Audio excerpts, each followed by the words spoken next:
السلام عليكم ورحمة الله وبركاته. soo dhawaada walaalayaal, soo dhawaada, kusoo dhawaada channelkayga African Culture. wiilkan youtuberka wax badan baan daawan jiray maaragtay youtubekiisa. yacni marmar badan wuxuu u arki jiray, waxaan arki jiray nin macquul ahoo maaragtay waxyaabo fiican oo ka hadla oo maaragtay ku saabsan bey'adda soomaalida iyo xaalka soomaalida iyo siday u nool yihiin iyo qoysaska soomaaliya waxaa ka hadlo ahaa arrinkii isaga iyo mid kaleeto isna maaragtay kaleeto youtuber ah. waxaan la yaabay say uga hadleen arrinkii xalliye.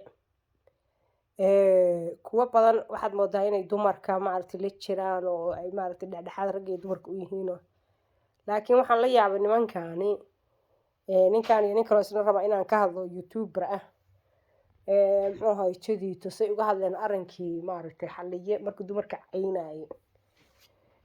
waa xalliye waxa weeyaan waa u sacbiyaan. ninkaani dadka xalliye u sacbiyey buu ka mid yahay saan u arkayay. hadda waxa weeyaan wuxuu keenaa badanaaba sheekooyinka ku saabsan dumarka iyo ragga iyo qoysaska Soomaaliyeed.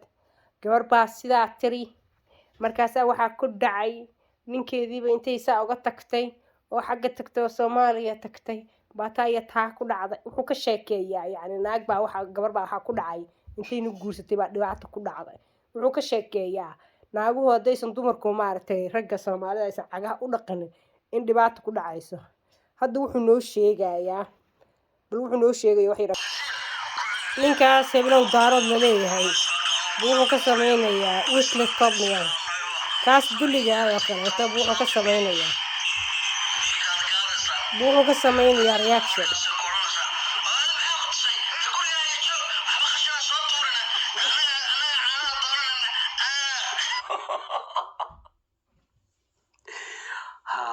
banaanka usii socotaay waxay ku hadlayaan macnaha waxyaabaha qurbaha yaalla oo aan dalkii ol bay ka mid tahay moogtahay.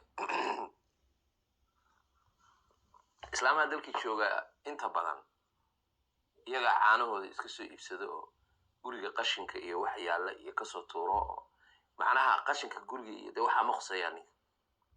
laakiin markii qurbaha la joogo gurigii bay islaantu ka shaqaynaysaa. waxaa laga yaabaa dabaqa tobnaad baad degantihiin, tusaale dabaqa tobnaad baad degantihiin. marka banaanku waa qarqaryo iyo dhaxan iyo balaayo. dhib baa banaanka yaalla, baraf baa yaalla, waa la siibanaya, hawl badan baa ka jirta. marka islaantu inay tiraahdo qashinka way soo tuuraysaa, dee way soo tuuraysaa oo waxaa ma ogtahay. laakiin way dhacdaa ama waaba mararka qaarkood ama in badan oo kamid ah ma aha marar xataa in badan oo kamidi way dhacdaa in la yiraahdo bac buu ku xiran yahay, qashinka bac baa lagu xiraa, afka ka xiran yahay. waa in yar waxaan tooba maanta oo kale wixii magaranaysa ama gelinkaa wixii liban. marka xariifkaana banaanku soo socdaa, shaqo ku socdaa ama wuxuu ku socdaa laba shaqaystaan shaqo ku socdaa kula hoos sii qaado sii tuur fadhi ku dirarkay ku dhamaadeen. marka iyo caana soo gad iyo dukaanka. marka waa inaad adigu ka sasisaa buu ku leeyahay. waxaa adaa ka goyn karaa islaantaada u sheeg. ninkani muxuu ahaa jadiito iyo midkan kaleetaba. ninkani horta waxa kan videoga isagaa samaystay. wuxuu soo qaatay waxyaabo uu ku karbaashayo dumarka Soomaaliya. karbaashku waa labo. karbaashku waxa weeye midkan uu xalliye karbaashayo oo toos u dumarku caynayo. uu leeyahay xalliye sharmutooyin baatiin uu toos u leeyahay. waana dhacdaan waxaas. kanina karbaash wuxuu ku keenayaa dadban buu ku keenayaa. wuxuu soo qaatay nin isagu dumarka karbaasha oo yiraahdo warnaagaha waxa u qabanina waxba ha u sameynina muxuu ahaa qashin ha ka soo daadina. waa wax ugu yar oo qofku qaban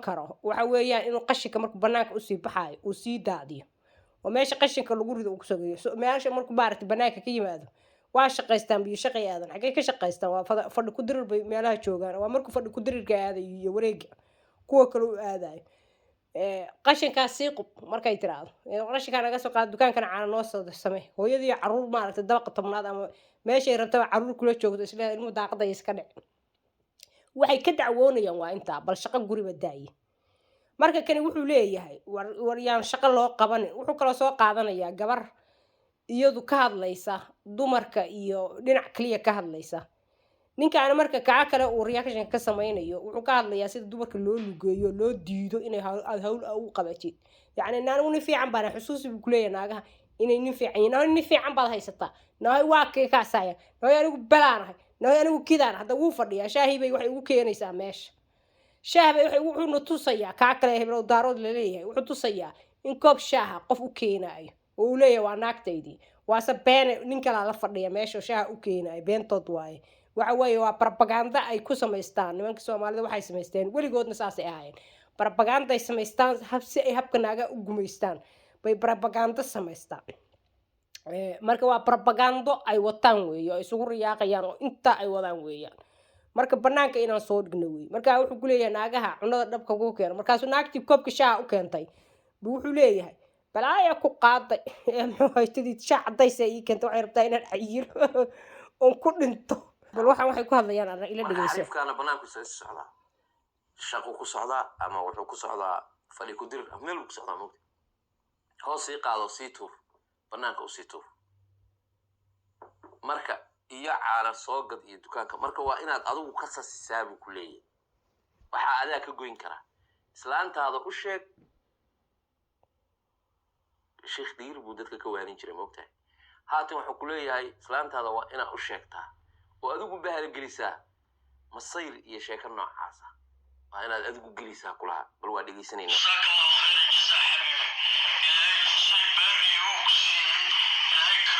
wuxuu ka hadlayaa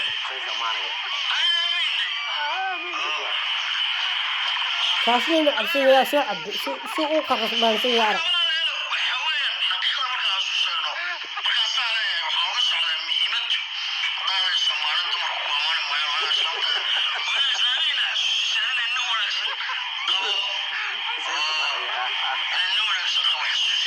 waa propagandada ay samaystaan nimanka Soomaalida